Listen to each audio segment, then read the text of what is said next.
अस्सलाम वालेकुम नाजरीन जी, मैं हूं नाइला भट्टी और आप देख रहे हैं न्यू बीबीसी न्यूज HD। आइए शामिल करते हैं आज की अहम खबर शामिल करते हैं जिला सांगड़ से हमारे न्यू बीबीसी न्यूज के bureau chief of Pakistan Ghulam Qadir बेहो की रिपोर्ट के मुताबिक सांगड़ हजरत सैयद चंद बादशाह सरकार बुखारी रहमतुल्लाह अलैह के 40वें सालाना उर्स की तकरीबात का इनेकाद पीर तरीकत रहबर शरीयत वली कामिल हजरत सैयद चंद बादशाह सरकार बुखारी रहमतुल्लाह अलैह के 40वें सालाना उर्स मुबारक की तकरीबात अकीदत और एहतराम के साथ मनाई गई।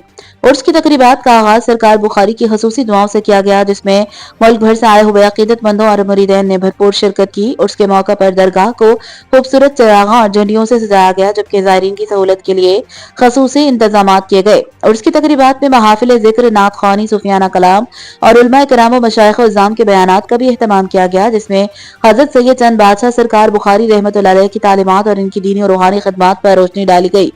मुल्क भर से आने वाले अकीदतमंदों ने दरगाह पर हाजिरी दी, चादर पोशी की और खसूसी दुआएं मांगी। इस मौके पर खसूसी लंगर का एहतमाम भी किया गया, जहां ज़ायरीन में न्याज तकसीम की गई। हजरत सैयद चंद बादशाह सरकार बुखारी रहमतुल्लाह अलैह के उर्स की तकरीबात में मुल्क के मुख्तलिफ हिस्सों से ज़ायरीन की बड़ी तादाद की खसूसी शिरकत। इख्तितामी दुआ में मुल्क कौम की सलामती, खुशहाली और उम्मत मुस्लिमा की भलाई के लिए खसूसी दुआएं की गई। कव्वाली पर दीवाने झूम उठे। अब तक के लिए इतना ही। मज़ीद खबरों और अपडेट्स के लिए देखते रहें न्यू बीबीसी न्यूज HD।